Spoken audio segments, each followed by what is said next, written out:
Aujourd'hui, je vais vous expliquer comment remplacer son cerveau de direction sur une voiture radiocommandée. Pour extraire le cerveau de votre voiture RC, il faut commencer par repérer le boîtier dans lequel se trouve le récepteur. Ce boîtier carré ou rectangulaire, selon les autos, se trouve généralement situé près du cerveau de direction. Mais sur le Pirate Shooter de chez T2M qui nous sert d'exemple pour cette vidéo, le boîtier du récepteur est situé à l'arrière du véhicule. Une fois le boîtier identifié, il faut ôter la ou les vis du couvercle ou enlever les goupilles selon les boîtiers pour accéder au récepteur. Commençons d'abord par débrancher la prise du cerveau de direction. Pour cette opération, il est important de bien repérer la position des fils de couleur de la prise. Ce repère vous servira pour le remontage du nouveau cerveau, tout en sachant que le fil marron, noir ou beige est toujours situé à l'extrême droite quand on regarde le récepteur de face, comme ceci. Cette règle est valable, quelle que soit la marque du récepteur et du cerveau. Sur certains cerveaux du commerce, la prise peut être équipée de ce que l'on appelle un détrompeur. C'est cette petite encoche que nous voyons ici, qui empêche de monter la prise sur le récepteur dans le mauvais sens. Le récepteur comporte plusieurs prises, le cerveau de direction est toujours connecté à la voie numéro 1. On la déconnecte. Après quoi, il faut démonter le palonnier du cerveau. Le palonnier, c'est cette pièce en plastique injecté qui est raccordée au sauve-cerveau de votre auto via la tringlerie. Pour faire tourner les roues avant de votre auto, le cerveau de direction est relié à une pièce que l'on appelle le sauve-cerveau, que nous entrevoyons ici, par l'intermédiaire d'un palonnier et d'une tringlerie. Le sauve-cerveau, comme son nom l'indique, a pour mission de protéger les pignons du cerveau quand les roues avant encaissent un choc. Cet élément en deux parties possède d'un côté un renvoi fixe, que nous voyons ici, et de l'autre, le sauve-cerveau en lui-même, qui se déforme sur un choc pour éviter d'endommager les pignons de votre cerveau. Pour démonter le palonnier et sa tringlerie, on utilise un tournevis cruciforme adapté qui viendra rapidement à bout de cette opération. On extrait le palonnier avec ses doigts, comme ceci, puis on dévisse ensuite la vis qui est montée sur la commande du sauve-cerveau. Ensuite, nous allons démonter le cerveau de ses supports, et pour ce faire, nous allons devoir ôter les 4 vis de fixation qui se trouvent aux extrémités. Selon les autos, comme ici avec notre Pirate Shooter T2M où le cerveau de direction est monté en position couchée, il faudra d'abord démonter les 2 vis qui maintiennent en place le cerveau sur le châssis. Passé cette étape, nous pouvons extraire le cerveau du modèle, puis démonter les 4 vis des supports. Il faut encore écarter les guides du fil d'alimentation avec un petit tournevis plat. Ensuite, on fait bien attention de ne pas tirer sur le fil au cas où celui-ci viendrait à se coincer. Et voici notre cerveau extrait de notre Pirate Shooter T2M. Voici notre cerveau. Pour accéder à sa pignonnerie, il suffit de dévisser les 4 longues vis qui maintiennent entre elles les 3 parties constituantes du boîtier à l'aide d'un petit tournevis cruciforme adapté.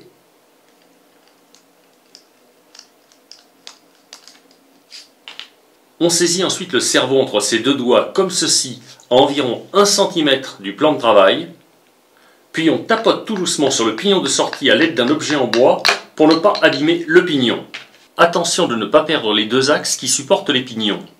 Quand vous démonterez votre cerveau, ces 2 axes peuvent rester coincés à l'intérieur du capot de fixation. Sur la majorité des cerveaux, dans 9 cas sur 10, le pignon qui lâche est celui que l'on appelle le pignon fusible. Celui-ci est situé au milieu de la pignonnerie. On l'appelle ainsi car il est généralement en plastique, même sur un cerveau équipé de pignon métal. Dans cet exemple, on distingue très bien les dents endommagées du pignon fusible. Ce cerveau pourra être remplacé par un modèle neuf. Pour remonter un cerveau neuf, on peut prendre aussi le même cerveau que celui d'origine, ou on peut prendre aussi un cerveau plus perfectionné, équipé de pignon métal. Sur les voitures radiocommandées thermiques et électriques, les autos font appel à 1 ou 2 cerveaux de dimension standard. Un cerveau basique comme celui qui équipe le Pirate Shooter T2M est pourvu de pignons plastiques. Un cerveau qui monte en gamme, comme ce modèle Power HD de moins de 25 €, est équipé de pignons métalliques plus costauds. Chaque cerveau possède des caractéristiques précises, en particulier au niveau de la pignonnerie, de la vitesse et du couple. Des caractéristiques qui varient aussi en fonction du prix. Le couple d'un cerveau, exprimé en kilos, détermine la faculté de celui-ci à déplacer les roues du véhicule. Plus le couple est élevé, plus le cerveau aura facilité à faire bouger les roues avant. La vitesse d'un cerveau, exprimée en millisecondes sur 40 ou 60 degrés, détermine la réactivité du cerveau. Plus le chiffre est bas, plus le cerveau est rapide.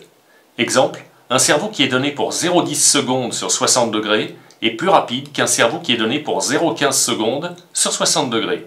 Je vais maintenant vous montrer comment remplacer le servomoteur d'origine du Pirate Shooter T2M par un servomoteur Power HD à pignon métal. Ce cerveau, qui affiche un couple de 9,8 kg et une vitesse de 0,14 secondes sur 60 degrés, est commercialisé à moins de 25 €. Son pignon de sortie en métal est monté sur 2 roulements à billes pour un guidage optimisé. Avant de remonter notre nouveau cerveau sur ses supports, on repère d'abord le sens de positionnement du cerveau. Le pignon moteur étant orienté ici vers l'arrière de l'auto. On remet ensuite les 4 vis de fixation sur les deux supports. Voici les 4 vis des supports installés et les deux supports parfaitement en place. Il s'agit maintenant de remettre le cerveau sur le châssis, puis de fixer le cerveau et ses supports sous le châssis à l'aide des 2 vis cruciformes prévues à cet effet. Notre nouveau cerveau Power HD est maintenant installé sur le châssis. À partir de là, il faut connecter la prise du nouveau cerveau à la voie 1 du récepteur en prenant bien soin de placer le fil marron, noir ou beige selon les cerveaux sur la droite. Comme ceci. Maintenant, on remet en place le fil d'alimentation du cerveau dans ses guides. Lorsque tous les fils d'alimentation sont remis soigneusement en place au sein du boîtier, on peut remonter le couvercle du boîtier radio. Allumez ensuite votre émetteur, puis mettez sous tension le récepteur de votre auto en basculant l'interrupteur sur la position ON. Pour remonter le palonnier et la tringlerie dans les règles, placez d'abord les roues du véhicule droites, puis installez le palonnier sur le cerveau en position verticale. Vissez ensuite la tringlerie sur la commande du sauve-cerveau et regardez de nouveau les roues avant. Quand les roues avant sont droites, la commande du sauve-cerveau doit être parfaitement parallèle au palonnier du cerveau. Si ce n'est pas le cas, diminuez ou allongez la longueur de la tringlerie à l'aide d'une clé plate adaptée pour parvenir au résultat souhaité.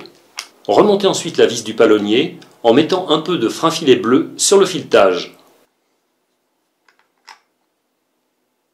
Encore un mot à ce sujet. Sur un cerveau à pignon plastique, il ne faut jamais mettre de frein filet sur la vis du palonnier. En revanche, sur un cerveau à pignon métal, vous devez impérativement enduire la vis de fixation du palonnier avec du frein filet bleu pour éviter son desserrage. Une dose infime de frein filet suffit à sécuriser la vis. Avant de faire de nouveau fonctionner votre auto après le remplacement du servomoteur de direction, quelques derniers ajustements vont s'imposer. Placez d'abord votre auto sur un support de façon à ce que les roues avant puissent tourner dans le vide. Allumez ensuite votre émetteur, puis mettez sous tension le récepteur de votre auto en basculant l'interrupteur sur la position ON.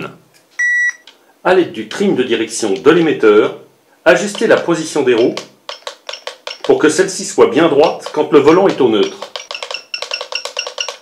Sur votre émetteur, vous disposez aussi de la fonction Dual Rate symbolisée par ce petit bouton central et par les lettres DR, DR comme Dual Rate. Elle permet aux roues d'atteindre leur rayon de braquage maximum des deux côtés. Pour effectuer ce réglage, tournez d'abord votre volant à gauche à fond, bloquez-le comme ceci, puis ajustez l'angle de braquage avec le bouton prévu à cet effet. Recommencez l'opération, mais avec cette fois le volant tourné à droite à fond. On tourne à droite, on bloque, et avec le petit bouton du Dual Rate, vous ajustez l'angle maximum du cerveau de direction. Pour bien régler le Dual Rate et préserver la fiabilité du cerveau, je vous conseille de laisser une petite marge de sécurité de chaque côté, de façon à ce que le cerveau ne force pas en buter. On tourne ici à fond, vous entendez? Les roues forcent, on enlève un petit peu de braquage. Voilà, pour que le cerveau ne force pas en butée. Même chose ici à gauche. Le cerveau force.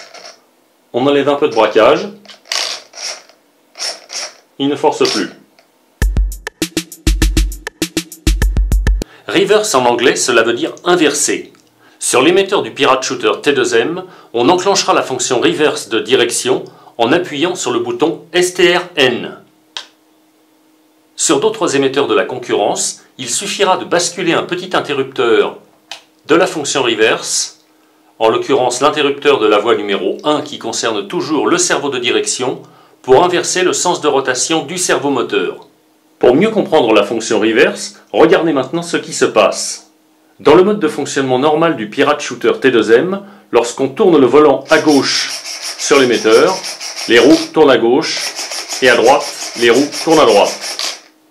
Maintenant, je vais activer la fonction reverse.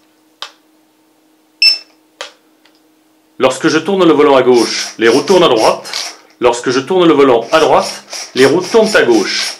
Le cerveau de direction a donc été inversé en pressant cette touche. Cette vidéo est maintenant terminée. Je vous dis à bientôt pour une nouvelle vidéo technique.